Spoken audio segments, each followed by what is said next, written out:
the entire time too. Yeah, and sometimes it's not silent how he judges me. It's very loud. That's right. Very loud with looks. Welcome to Reformgelical, where the Reformed and Evangelicals meet. We have myself, Matt Williams, co-hosted by A.D. Robles, and a special guest. We have on the show Micheal Foster from It's Good to Be a Man, and from the liberal mind where he lives rent-free this week. Little tribute to Rush too. Micheal is an entrepreneur and director of It's Good to Be a Man. He has been a bivocational ministry. Sorry, I told you unprofessional. We're already there. For the better part of his adult life, God has blessed him with a beautiful wife and 7 children, which are baptized. Yeah. Well, all right. Number 7 is still in the womb, but we'll baptize her. All right. How long do you Presby's wait to baptize somebody? You do it on the 8th day, man. 8th day when the sun rises. It's Good to Be a Man has a lot of great stuff. I've been perusing the site of late. They have topics talking about biblical foundation, what's with this handbasket, which is interesting. I didn't get to dive into that one. Socio-sexual dynamics, practicing manhood, and ruling a household. And I went to their mission right there. Okay, please do. Because I saw from a very reliable source that that Mike actually doesn't have a wife. He paid a woman to pose in pictures with him on his Twitter. An actress. An actress, yes. Yeah. It's true, man. It's true. So you are confirming that.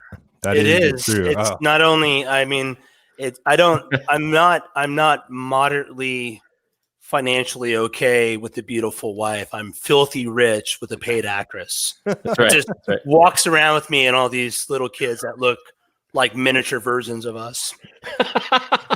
Man, yeah. Just did a very good casting job. Very good. Yeah. Or the visual effects have just become phenomenal, I have to say. But this wasn't part of his intro, but I just thought it was really great. And so I wanted to read this to encourage you guys to go check out his website, his mission and vision. This is a project by and for men who are seeking a positive and practical doctrine of manhood. We define manhood as what a male enters into when his body and mind reach maturity. It is undertaking the work of dominion God made for, striving to rightly order himself in the world by developing the virtues and skills necessary to this task, especially strength, workmanship, and wisdom. Manhood is ultimately about a man building God's house by building his own. Amen to that, man. That is great. Is there any? So let me ask you this first. How long has It's Good to Be a Man been around? How long have you been doing that? So I came up with the idea 4 years ago when I was running. So I'd run this path. And I would always end it. I'd turn around about 3 miles. I'd turn around at this house that was Goodman, was the name on the mailbox.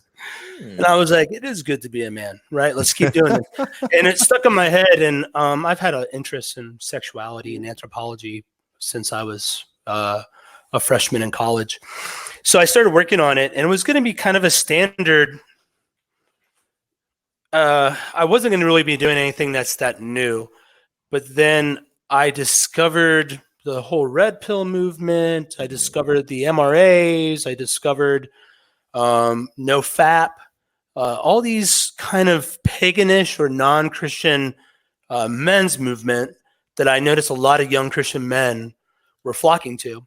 Mm-hmm. And I wanted to understand what was going on. And I went down a rabbit hole and ended up back when I first started this, I owned my own company. And so all day long when I was in my warehouse, I just listened to hours and hours of things on YouTube and books and digested a lot. And so then I didn't really want to talk about a lot of this stuff because it was upsetting to people, even in patriarchal crowds to some degree. And then I found my friend Non-Tenant. Non and I have argued about he's into that divine counsel nonsense. All you divine counsel, whatever. So he and I argued. Can you explain what that is? Because I don't know what that is. Sorry. There's a lot of references in scripture to God speaking in the plural. And so the idea is that there is kind of different tiers and angels, a divine counsel that God counsels with. And it's part of the structure of the spiritual cosmos, the whole thing. Okay. And so that's what's going on in Genesis 6. I don't think Genesis 6 is demon babies. So he and I argued about that back and forth because I wrote a couple papers on it in seminary. And then somehow I found out that he'd been reading all the same weird stuff I've been reading. So I said, look, man, I've been thinking about doing this thing. I don't want to really do it by myself. I'm more of a collaborator. I like to bring people into stuff.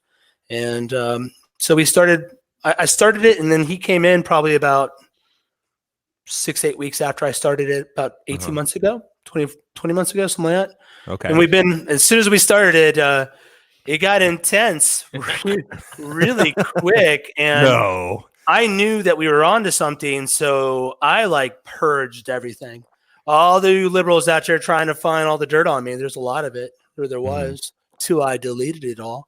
And we'll see about that Hillary Clinton. Yeah. So, because I just knew that if we kept on this path, that we would be upsetting a lot of people, because there's things I wanted to be willing to say. And when I was still at my previous church, I had to moderate myself a little bit, but right now I'm without call in the PCA, and I can say whatever I want. There you go. So under that guise, we have to ask, are you Federal Vision? If my works causes my justification, hell no. Right? But if works are required for salvation, sure. Right? So it sounds pretty Federal Vision to me. Yeah, that's and for the Federal Vision to me. for the Federal Vision hall monitors, that's not going to be enough. So you're going to have to write several more papers explaining yourself, and that still won't be enough. No. First, you have to just quit your job, just blow up your whole life first, never speak again, and then write the paper. Yeah, exactly. You have to do your penance, right? Mm-hmm. What will satisfy our Scott Clark? Nothing. Nope. So there is something we do every segment or every show. At the beginning of the segment is we have a conspiracy theory that we like to share, and these sometimes actually lead to some serious great discussions. And I wasn't sure if you were going to be cool with this, but in our pre-show prep, you actually surprised me. I wanted to talk about how Pete Buttigieg, supporting, investing in the company that was responsible for counting all the votes in Iowa, like that whole conspiracy theory. That's not important. That's not important. There's bigger issues to talk about. Much bigger. And, I didn't think that'd be topped, but you proved me wrong already. Before the show even started, you proved me wrong. So please share with us the great conspiracy theory of the day. Oh, I'm not going to share any conspiracies. I'll share some facts with you. Okay. Stevie Wonder's not blind. And I just had to sit back in my seat when you shared that with me. And I just can't believe it. Why do you say such things? Well, it's an act. He's faking it to get attention, clearly. You can watch different videos on YouTube where mic stands are falling over and he just grabs them. And no, I don't really believe that. But I used to have interest in conspiracy theories, and I was like a subreddit or something. Someone says, "Do you know about the Stevie Wonder truthers?" So I was like, "Go on." And then, so if you're in the chat or watching the show later, you just go Google Stevie Wonder truther, and it'll be worth your time. So the best tweets I can't really repeat on here, but they're hilarious and totally worth it. Yeah.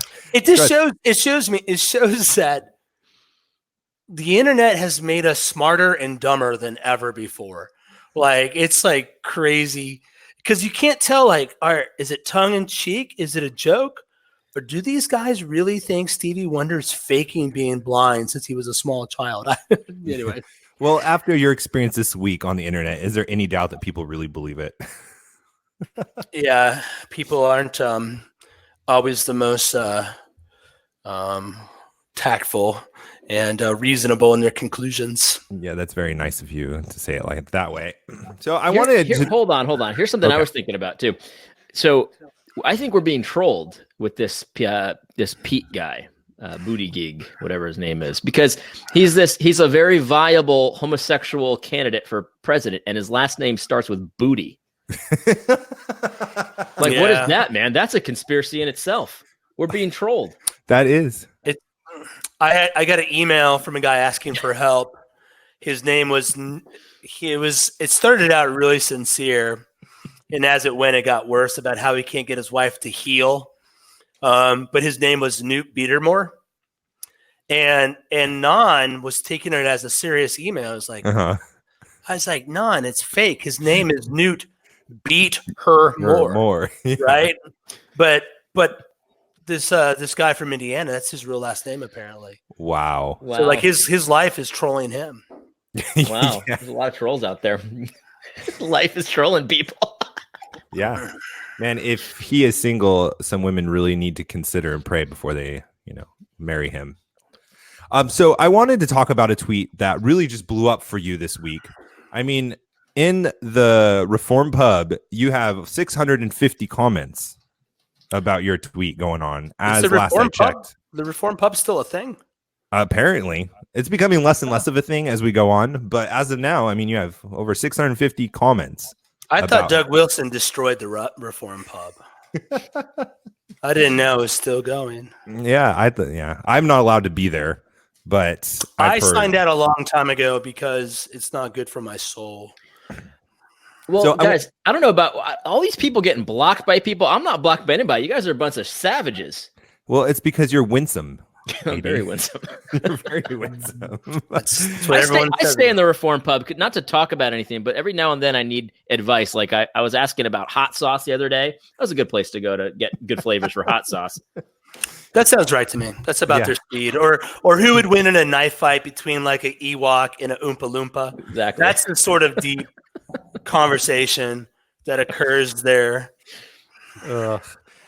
So you had a tweet that blew up, and I thought it was interesting for a number of reasons. One, because I don't understand. I mean, I understand, but I don't understand why so many, not just people that aren't Christians, responded the way they did, but even Christians, and not even like, the gay Christians like Jonathan Merritt, self-proclaimed, but Christians that are normally what I would consider on our team, like people that we usually go back and fight with shoulder to shoulder on.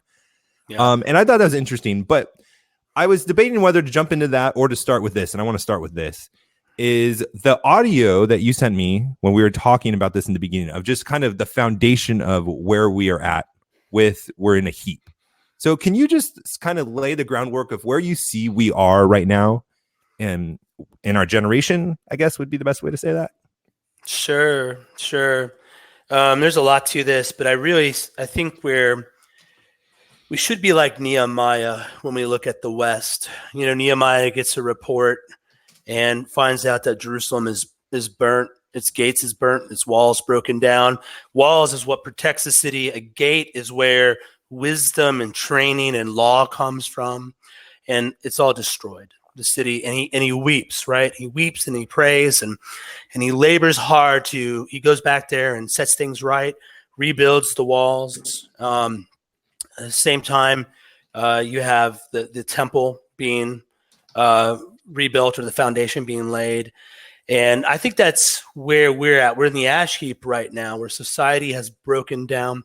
Society is built, the building blocks of society is the household. And as the household goes, so goes society. The head of a household, of course, is men. And Satan's always been against men. And he always finds a way to destroy men, whether he's attacking Adam through Eve, right? I mean, in that you have a destruction of structure, right? Right. We need to stop you for a second. Sure. Because you said something, and I know people are going to take it the wrong way. You said the head of household is men. You didn't mean that, right? You meant it's shared between husband and wife, men and women equally? No. Oh. No, I don't mean that at all. No one believes that. Even our feminist friends work for the patriarchy when they go to their corporations, which is an emaciated household reduced down to its economic function, and work for either a CEO who's a man 95% of the time or a board that is 95% male. And they do it to build up their name. which is what a woman does when she marries a man. She builds up the man's name. Except when you work for a corporation, they don't care about you. It's not satisfying. When you work with a godly man to build up a household and raise up children and be intergenerational, I mean, which one are you going to pick? You're going to pick 30 years working for P&G or Sallie Mae, or 30, 50 years building a household with a man you love and producing covenant children that give glory to God. Everyone is part of the patriarchy. It's inevitable. You don't escape gravity. You can't smash it. You can't smash patriarchy. It is part of the design of the cosmos. And that's why even now we live in the patriarchy. What people forget is Pharaoh was the patriarchy. What does the patriarchy, the evil patriarchy, do to keep a hold of strength? It kills the firstborn sons of Israel because young, godly men are a threat to evil systems.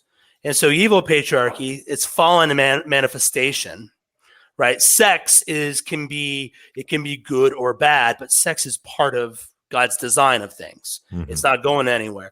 Patriarchy, male leadership, can be good or bad. This depends if it's virtuous leadership for the purpose of God. So the devil's attack has always been on men, whether it's Adam, whether it's the sons of Israel, whether it's trying to take out Jesus, right?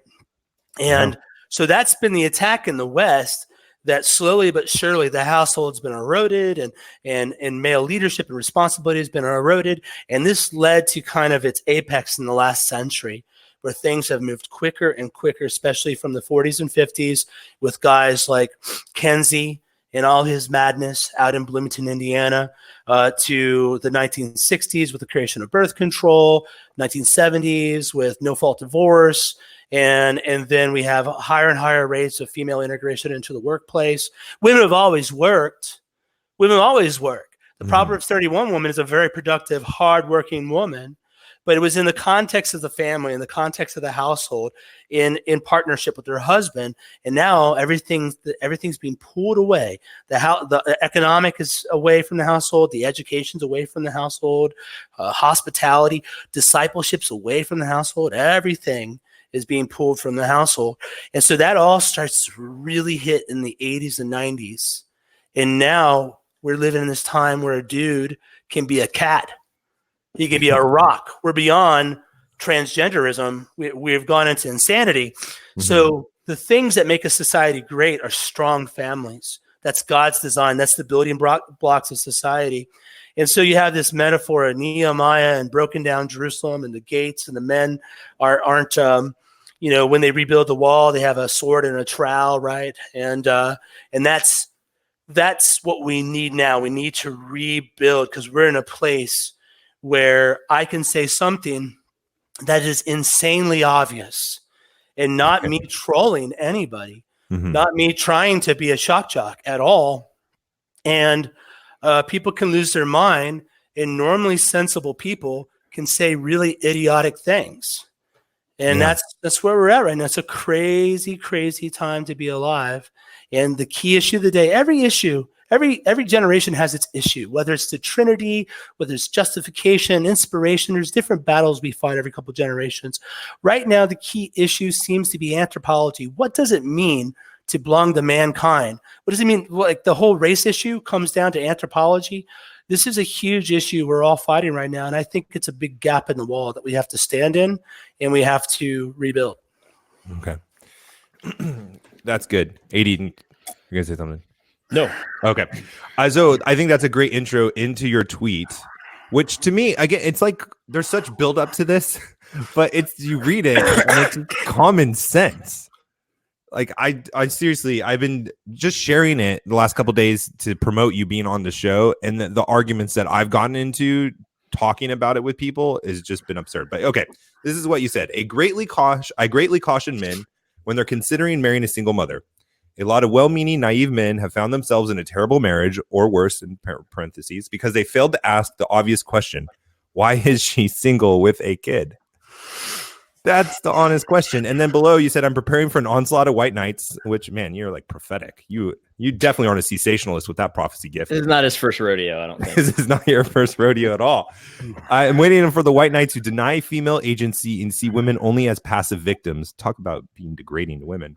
Scripture doesn't do that, but soft evangelical men do. The e-gals. Some single mothers are loose women. It's that simple. And I don't want to ask you to clarify because it's clear. There's no need to do that. But there are two things that I want to kind of talk about with you. And this is one, why did you say it? Like, what is your experience? What men have you been talking to you? Is there an issue with this? It's clear that my manhood is small, that I hate women, that I'm misogynist. Incel too. That I can't get laid. That's my favorite one. Look at this incel. I'm like, dude, incel. Last night I got up to use the restroom and almost died tripping over one of my kids' cars. In moments like that. Yeah. I mean, yeah. Emily and I have had 4 boys and 4 girls. We have 1 daughter in heaven. I've got 3 sons, I got 4 sons, 2 daughters, and 1 in the womb, man. Like they're everywhere. Sometimes they say, what's his name? I don't know. Emily, what's this one's name? But the thing is, the reason I said it is that I'm active. I do a lot of calls with guys. I do it for research and to be helpful, because it's real easy to look at things from your perspective. And I've had a lot of difficulty in my life, but there's a lot of things that I've been really blessed in. Namely, Emily and I started dating in high school before the internet took off. We've been together for a long time, over 20 years, married for 16 or something. And we've had the first 3 years of our marriage was hell, where we tried to kill each other for 3 years. But once we got over that hump, it's been pretty wonderful. And I've also been in fairly strong churches, strong in sexuality, almost my entire walk. And that's not normal for a lot of people. So my perspective, I can be very optimistic and kind of I don't know what it's like to be a divorcee. I don't know what it's like to be 30 with high def porn coming to my phone and no woman that you can marry. I don't understand that, but I want to, because those people are in my church and those people are my brothers and I want to help them. And I think a lot of people that aren't in that situation are working with their assumptions and giving them counsel that is not helpful. They are not aware of how social media and the internet has greatly changed the sexual or relational marketplace, whatever you want to call it. I mean, things have changed. Like the internet, you talk about business. We all know this. Some folks are just catching on to this. The internet is bigger than the Industrial Revolution, right? Yep. This has changed everything. And we were born on or just before or just after a fracture, a great fork in the history of society, which is the internet. And it has really jacked up. It has jacked up dating and marriage in a way that few people seem to understand. And so go ahead. No, I was just going to say it has given us an unfathomable amount of knowledge, but in the process of taking in all this knowledge, we've become fools. And we haven't been able to process this new technology, porn, just information, interacting with people, dating, all these things. We've, as a society, become very foolish in handling all of this stuff. Yeah. I mean, technology is wonderful. It's a gift from God. The internet, I still think is probably a net positive, but we're still learning. And if you guys read like Neil Postman's Amusing Ourselves to Death or any of his follow-up books, Postman wasn't anti-technology, but his point was a lot of times it's the Frankenstein principle, is that this causes trouble that we don't expect, right? Frankenstein's monster. And so that's happened in the sexual realm. So a sin that is common among women is vanity. How do we know that? Well, because rarely are men warned about being immodest. It's not that men can't be immodest. Of course they can. But women are warned about it because part of a woman's what makes the feminine sex so wonderful is their beauty, right? And they know that, and that can turn into immodesty. And now we have Instagram models, right? Yeah. You don't have to be a 10 to be a model anymore. You can be a 5 and use filters to be an 8, and then have all these thirsty white knights saying, "Oh, you're the most gorgeous woman I've ever seen." And it inflates their pride. And then there's this guy who would be a good husband. That's like, a catch for her, well within there, but because of her vanity being built up, Mm. she doesn't see him as worthy of her attention. Mm. And guys are masturbating to porn, and they're playing video games where they conquer. That's all we want to do as men. We want to build and conquer. And you know what? You do that in video games. You work really hard. You develop real skills that are in that world, and you usually do it with other guys, or you brag about your high scores or whatever. These are all very masculine things that sap us of our desire to go out there and perform well, which is the things that attract women. So we have these sorts of things like coming together, and it's creating a massive problem. Yeah, definitely. So you have this tweet based on what you've been talking about with other men, the issues that you're seeing. You sent this tweet out because you are encountering it so much. Well, and then let me explain it. Actually, okay. I'm sorry, I'm laying background here.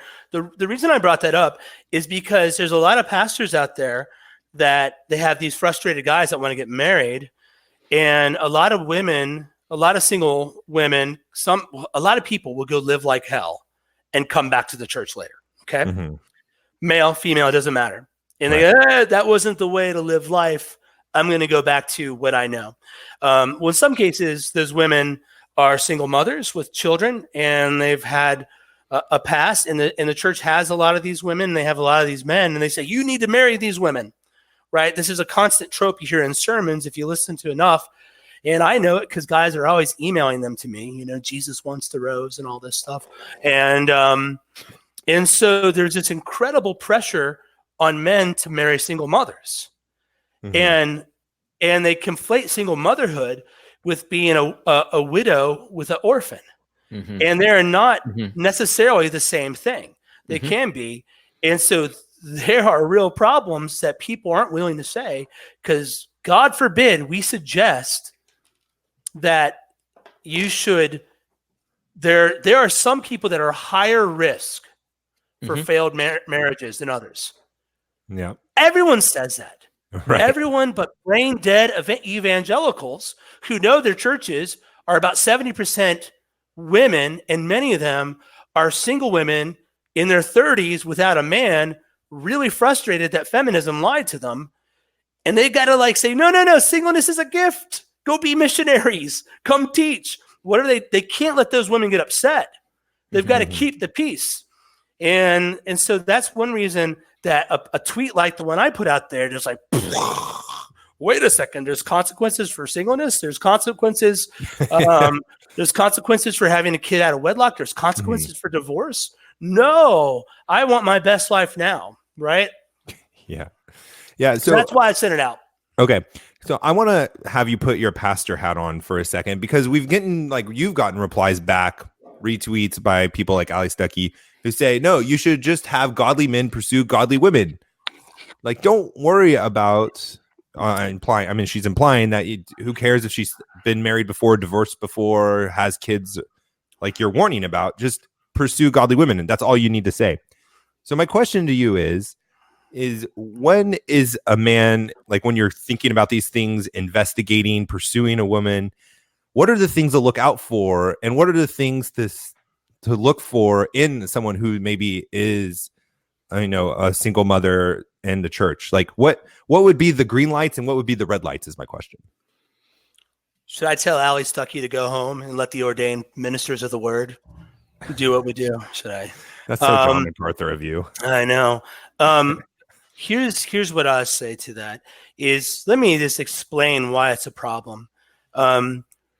So it all depends on why she's single with a kid.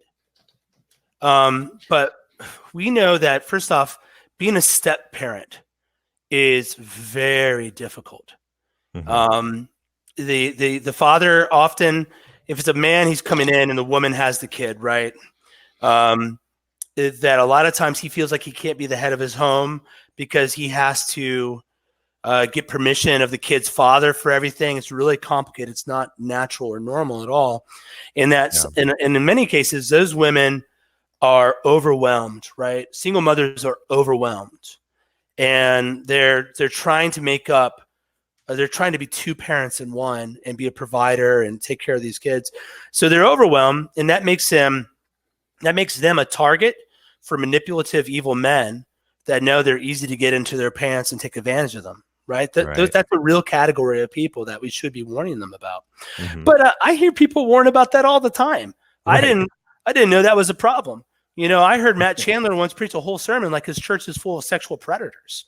Don't go to the Village Church; you'll get raped in the parking lot. But I hear that all the time, and that's a good thing. It's worth saying. But the other thing is, a single mother also can be desperate, and she can prioritize a man who has resources that can take care of her and a kid over a man that she's like deeply attracted to and other things. Yeah, she's looking for security more than anything. She is, right? Which is fair. A woman should look for security from a man. That's why women like men that are good at providing. That's why men want to provide, because a woman has to have a child, and she's in a vulnerable position when she gives her body over like that, and she needs protection and provision. It's natural for her to look for that. But that can lead into some really difficult dynamics later into the relationship. And so that's why second-time marriages, like the divorce rate jumps up somewhere between 15 and 20%. And if they both have kids, in some cases, it jumps up another 30%. So we're talking like 3/4 of them, 2/3 of them are going to fail. Mm-hmm. And then you're going to have this intense problem with parenting that's very difficult. Think if you're a Presbyterian dad with a Baptist like a Baptist biological father and a Presbyterian stepfather, or a atheist father and a Christian stepfather. We all know these things. These are very difficult things. So when he's getting into this, men want to rush in and save. We see a woman with a kid and she is vulnerable. And it's attractive to us because we want to protect and we want to provide, and we especially want to protect the weak, right? We hate seeing bullies bully on people. Everyone likes to beat up a bully, right? Mm-hmm. We see this woman, and she's in this vulnerable position, and so we want to rush in. And the church is like, "You need to marry this woman. This woman is good." But there's these other factors that they're not thinking soberly about. Right? Why is this woman going to be with you? Are you going to be able? Is she going to submit to you? Is she going to submit to your fathering of her child? Or is her child, since it was with another man, is that child off? Can you not be involved with that kid? These things are all problematic, because you can't go against God's design and not have massive problems. I almost put another tweet out like, "Hey, let's talk about adoption." Adoption is actually really dangerous. It's like people don't seem to understand that when you screw up with birth order, you throw in you have a bunch of boys, you throw a girl that you adopt into that has daddy issues and has trouble attaching to her adoptive parents, which is a well-known issue. Anytime you're not with a natural family, one man, one woman coming together and having their own children, you have to be extra careful in how you do it. And single mothers, because there's so many of them right now. There's an explosion of fatherlessness in the West and in America in particular, because there's so many of them, and it's so hard, and so many people are being raised by them. They're lifted up as heroes, right? Because they have to work twice as hard. But it's bad that they have to work twice as hard, and there's real consequences to that. And that's why that's a sacred cow that you can't touch unless you're too busy to care about Twitter, which I was this week. So I don't know if that helps. So it seems to me like, going back to some of the reactions, and I think Allie Beth Stuckey's was similar to this. If you're asking, if you say, okay, all you need to say is find a godly woman. Well, wouldn't you think that at least one of those questions would be, why are you single, to find out if you're a godly woman? Like, I'm just very confused as to what do you make of that, Michael? That would definitely be on the list of anyone normal to ask. So why, when you actually ask it, why when you get specific, is it freak out time? It's because I mean, there's so many reasons, but with this issue in particular, is it's because women are not used to being held accountable for their sins in this culture right now. Mm-hmm. It's because if you want to go to the CRT sort of way, that whole sort of social justice mindset, women are a press class of people, therefore they're victims, and therefore they're beyond criticism. If you look through the comments, which I haven't had time, I've just been too busy. I looked at a few of them. There's like 11,000, and then I've got so many direct messages. If you look through them, they all just say, well, it takes two to have a baby, right? And I'm like, yeah, it does. Yeah, that's the point, right? Oh, so you don't think the guy's to blame? Yeah, I do. Just because I didn't say it, it's a tweet. Right. There's not a lot of characters I can work with here. But this isn't corporate America's like, hey, I'm going to give you one critique and then I'll give you a positive, right? So you can say one bad thing about women, but then you got to say 10 things bad about men. And really, we all know men are worse, right? They're worse. That's what they want me to do. And I'm like, I'm not going to qualify this. You're not going to find where I live. And if you do, I have a really nice Mossberg. It's okay. And I'm not going to qualify. So what I think is, that is a good question. If a woman has had sex with a lot of men, that's going to affect your marriage life. It's going to affect the marriage bed. And there's stats right now with the millennial generation saying that a lot of these women have had sex with 7 to 14 men, depending on who you look, average sexual partners. Mm-hmm. Now, you move into the church and you say, well, if they were raised in a Christian home, you would think that would decrease it at some level. I don't deny that. But the point is that we're not meant to have sex with lots of people. We're meant to have lots of sex with one person. And there's real consequences to that. So why does this woman have a bastard? How about that? How about we talk about the idea of a bastard like Scripture does in Hebrews? And this is a real issue. We've gotten rid of that word. And that's the word that, like, there used to be shame to be born into a broken family. And here's the thing. If you grew up in a broken family without a dad, you don't need someone to call you a bastard. You feel it. You feel it. I remember when Emily was pregnant with Hudson, my first son, I felt the incredible pressure of having to raise a son and not knowing how to be a dad. Because though my dad loved me, he wasn't a Christian. He had an 8th grade education. He's an ex-con. And back then he was an alcoholic when I was growing up. He was never around, right? So I was a functional bastard, and I didn't know how to do these things. Like a lot of men, I was like reading, I don't know how many things I've learned on YouTube. My half Windsor, like, turn it. Clip on. And it's like right here, and you gotta crap, you gotta do it. And then it's too long.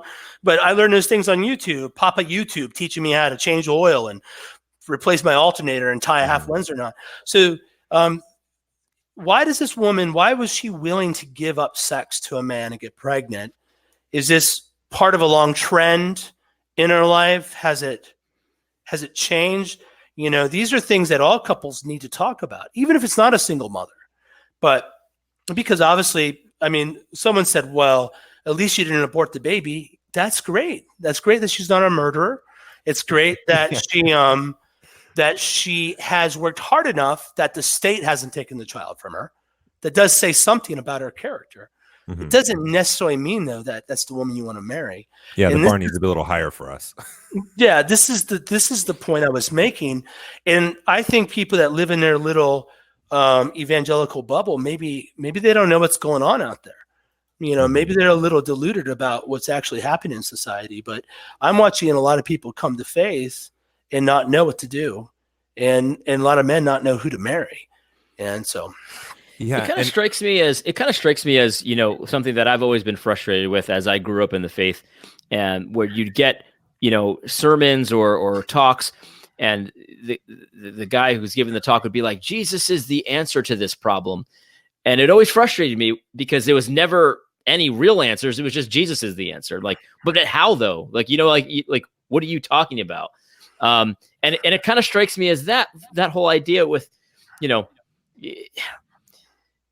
like it's these Ali Bestucki's that's not bad advice, but we need more meat there. You know what I mean? We need more specifics. If you don't know, if all these people that are coming into the church, from outside in the world, like saying to them Jesus is the answer is only going to sustain them for a few weeks.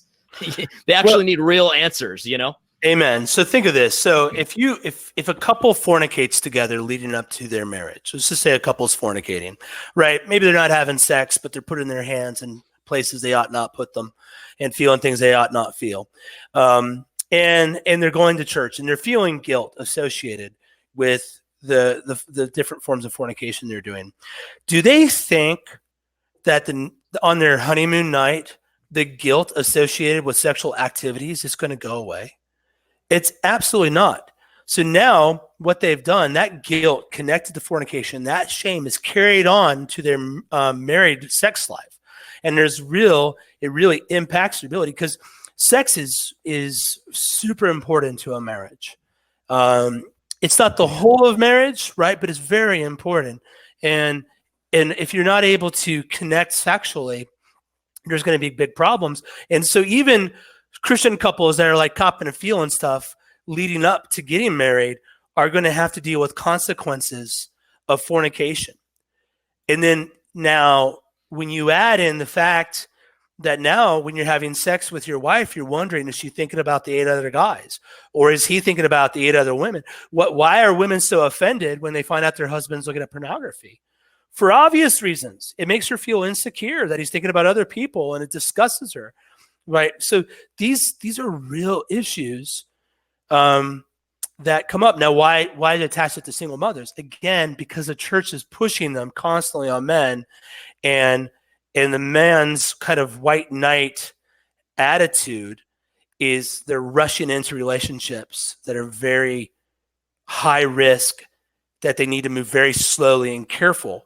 Because a man that comes in and loves a woman that made mistakes or came out of a bad marriage with a son and adopts them and raises them underneath his name, that's a beautiful thing. That's not a bad thing. But it's all easy to be happy on the wedding day. It's 5 years later, man. I know. And even for people that don't have that quote unquote baggage, but just have done it right way, marriage is still really hard. And then when you do people a disservice and not talk about these things and talk about, hey, having a kid with another father is going to make things more difficult, more complicated. You need to figure these things out. You need to talk about these things, because I just know a lot of relationships that don't talk about like important things. They just think everyone's on the same page. And then you go into it. Like, I couldn't imagine thinking I'm on the same page with my wife about who has the authority figure of this child, and then find out, oh, she doesn't think I have authority over him. That's a disaster. It's really hard to counsel in those situations as a pastor, because, that's where these real simplistic sort of answers fall apart, and you have to use a lot of wisdom and discernment based on the different factors. Mm-hmm. And yep. Which is why the reaction is so amazing, because when you really break down your tweet, Michael, it's really not aggressive at all. It's like, you should ask. You didn't. I mean, like, just ask. You didn't say you should interrogate. You didn't say anything. You know what I mean? Like, just ask. Well, I went down and I did say maybe I said a bunch of maybes. Maybe. Yeah. I can't remember. She was divorced. Maybe she's widowed. I think I said widower on accident. Everyone's like, "Oh, you idiot! Don't you know the difference between a widow?" No, I don't. No, I'm dyslexic, and no one should care about anything I have to say. It's your fault for listening to me. So, but I know who I am. I think another problem is that we're not honest about sex in the church a lot of times too, and because for me growing up, in my experience, just thinking back, it was don't have sex until you're married because Jesus said so. Basically, what you were saying, AD. But we don't talk about why. What are the implications beyond it's just for marriage? We don't talk about, hey, when you do have sex before you're married, there could be immediate consequences, STDs, having your woman get pregnant, or those kinds of things. But also, like what you were saying, Michael, about the long-term consequences of it's going to be in your marriage and it's going to impact your spouse before you even know who that is. And when we're not honest about these things, I think we're surprised when we all of a sudden we start talking about these things. Like, well, we know no one talked to us about it before. Like, poor woman, poor, no one told us. And I think it's a really, disservice that has been done to us. It's a combination of the feminist movement freeing everyone and then the church not properly educating us at the same time. I mean, do people think all these single people in their church aren't having sex? Are they really that naive? Are they really naive to think that there's not high levels of fornication going on when people extend marriage further and further? There's a reason Paul says, if you burn, marry. Mm-hmm. And so now we're conflating singleness with celibacy, which is a gift from God given to people, which is something like an extraordinary control of your sexual desire, so much so that it's not distracting to the whole of your life. A lot of people, they don't have that. And that's why they're so mad about being single. They're not getting laid. That's one reason they're so upset. And so do they really think these people aren't sleeping around or at least looking at pornography? Of course, a huge portion of them are. And it's really hard to counsel those people. These are guys that are like in their mid-30s, and you can go hook up with someone super easy. Mm-hmm. And you can find porn super easy, and they want to be married, and you're trying to help them find a good spouse and help them stay pure. But man, I am so happy. When I was a kid, if you wanted to look at pornography, you had to go dig in your friends' like dads. Like you go in and it's like some box underneath another box with a bunch of like old VHS things. Or I remember the first pornography magazine I saw when I was a little boy. Thankfully, it was gross. I mean, I was just like, all these veiny guys, was on a train track, right? But now you type the wrong URL in, and who knows what you're going to find, right? Mm-hmm. This is a very difficult time, and we've got to I think we're calloused. I think we're callous about all this pornography.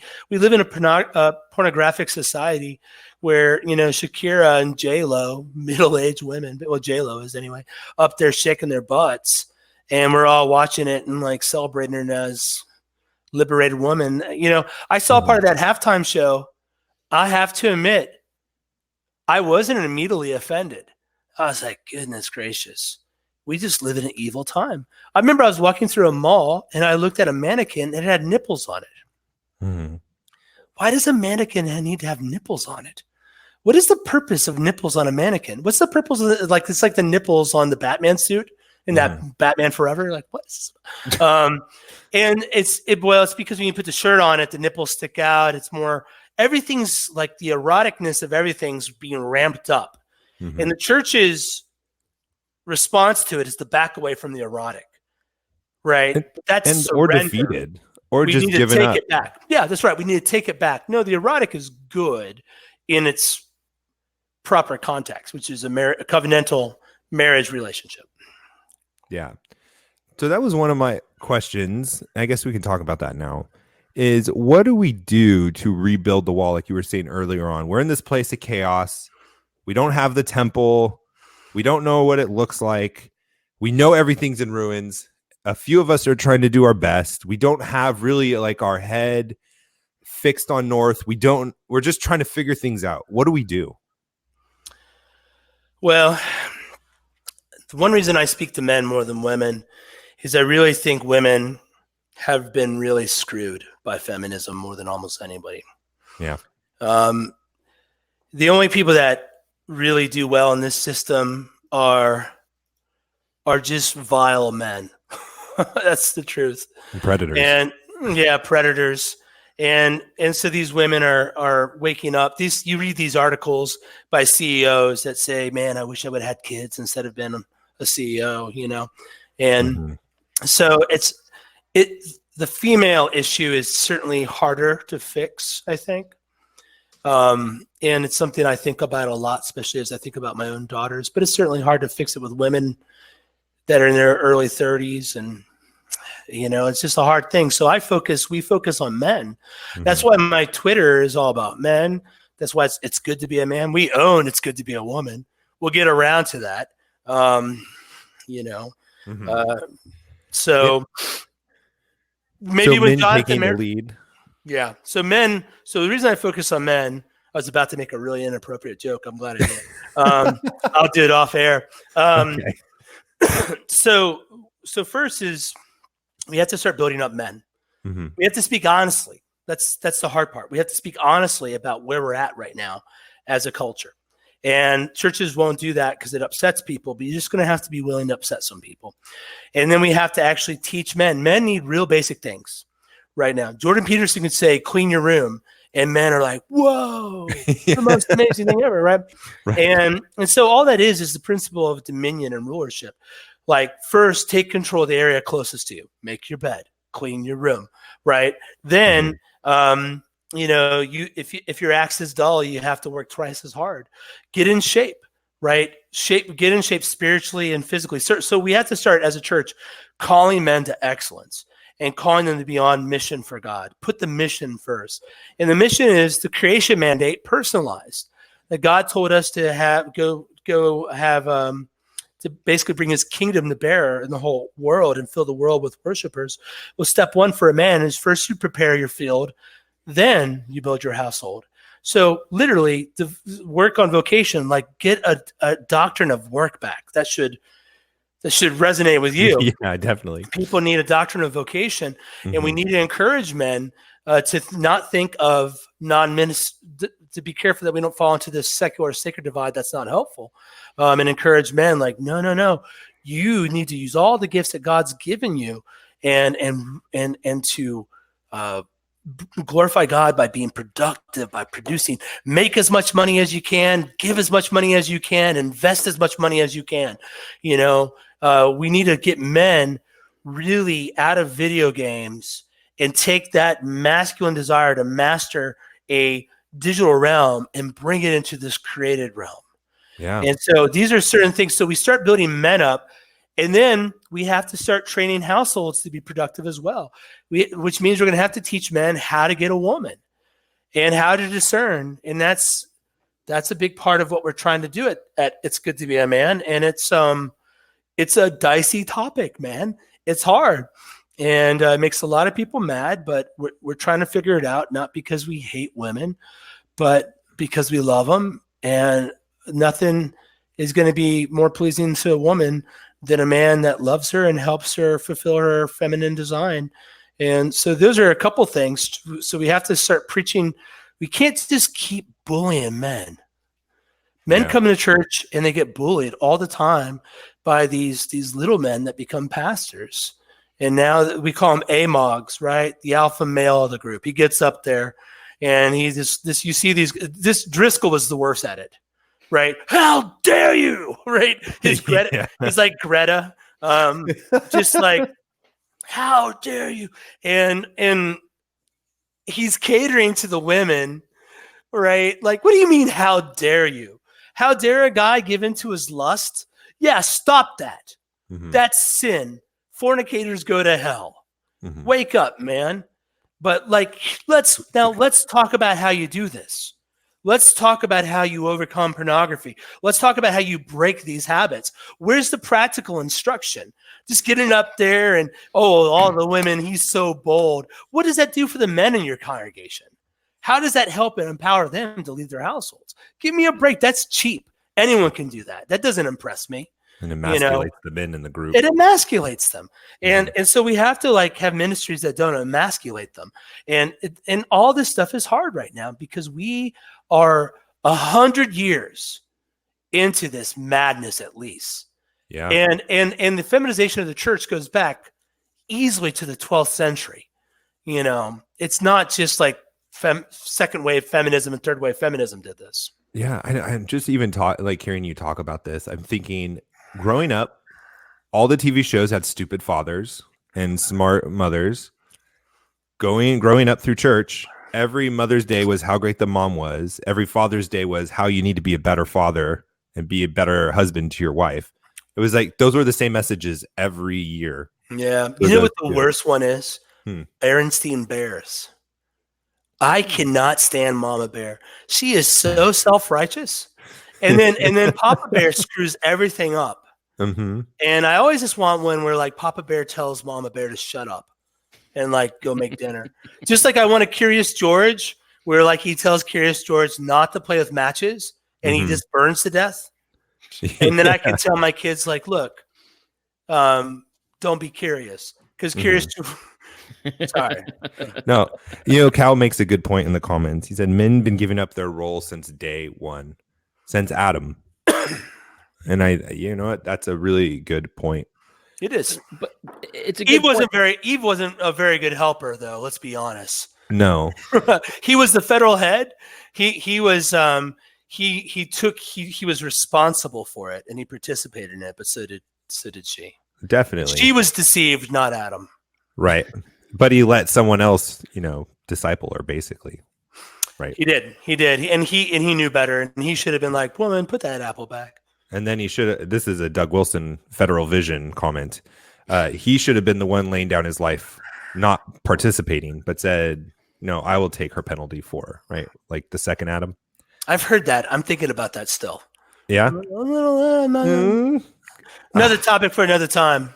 All right. Well, then I need to have another ending comment because no one's bought that one yet. But I think it's hard to talk about how we can help women because, like we're saying, that men are the head, and I think you're right on with your strategy of we need to get men to take the role, to take the lead, to be men, to do what they have been called to do by God, and then the women's lives will be better because they're followers, right? And ultimately, how we lead as men are going to have the ramifications for them. And it's probably more like a lagging indicator. Women are having terrible lives because men haven't been leading for so long. Once men start taking their roles again seriously and rising to the occasion and fulfilling God's call for their lives, then women's lives will start to be turned around in society, I think. So, yay or nay? No. Yay and nay. So what? I mean, so the main thing is like, look, patriarchy is real. Mm-hmm. Women didn't wrestle leadership away from men, right? Men had to abdicate, right? So I agree with you in that way. Mm-hmm. I want to be careful not to remove some responsibility from the women. We always come back. It's just the men. Yeah, you're right. It's both sexes. What I say for a woman, if you want to do well, first off, don't get a stupid degree. Don't get a lot of student debt. Right now, women carry about 65% of student debt. And they usually get low paying degrees. It's crazy the degrees they get. So don't get a lot of debt. Learn how to be productive. Be feminine, right? Dress feminine. What does it mean to dress feminine? Oh, who are you joking? We all know what it means to dress. Why do I always have to give a style guide? If a guy likes you, give him some hints. Let him know. Don't play too hard to get with these guys that are good guys. And just, I think both sexes need to remember when you're old, you all are ugly and wrinkled and like Abraham was as good as dead and Sarah's womb was like dusty, right? That's how we're all going to end. Mm-hmm. And so better to be with a godly person that you love and respect and that you're attracted to within a range that fears God, that you build this household with, that you can, when your old couple say, look what we did. Look what we did. Look at this household. And you can die and your legacy will keep on going preaching the gospel of Jesus Christ. That's what both sexes need to be working towards. And anything that's going to get in the way of that needs to be ruthlessly removed from your life. That was beautiful, but it actually made me rethink of another question that any single man should ask a lady, and that is if she's in debt, how'd she get into debt, and how much debt is she in? It kind of sounds like we're trying to say that men Should have Love, standards. Well, maybe debt-free virgins is what they're looking for without tattoos. I told her friends, so I guess I'm having my Lori Alexander moment, aren't I? But I don't want to go that direction. I get what she was going after, but yeah, these things do matter, and a lot of guys aren't intimidated by highly trained women. They just don't think it's worth their while, and women need to be more practical. They need to know that men don't look at women the way women look at men. Women look at men and say, we always say on It's Good to Be a Man that when a guy gets a new girlfriend, everyone's like, can I see a picture? Right? And it's not like the girls don't do that, but they also, one of the first or second questions, what does he do for a living? Right? And that just shows the differences in the sexes and what they prioritize is that a woman wants a man to be excellent in his status, in his ability to provide and conquer. And a man wants a good-looking woman that respects him and is pleasant to be around. Guys are pretty simple. We're not really that complicated. Right. So, You're not going to get that on Gospel Coalition. I might submit an article and just see what happens. Who knows? Oh, you'll have to let us know how that turns out. All right. Micheal Foster, where can people find you at if they want more of being good men? This is good to be a man. For the moment, I'm still on Twitter. We'll see how long this lasts. If you want to get into the queue, I'm at This Is Foster on Twitter, and it's goodtobeaman.com. And then we have a podcast with about, I think, 30 episodes that I record every once in a while. And that's It's Good to Be a Man as well. That's on iTunes and Google Play, et cetera, et cetera. Also check out my partner Non at BNONN on Twitter as well. He's got some spicy things to say from time to time. That's great. We will put all that in the show notes. Micheal, thank you so much for joining us on the show. Really appreciate it. Saying goodbye for AD and myself. Thank you for listening to Reformgelical. We'll talk to you next week. God bless.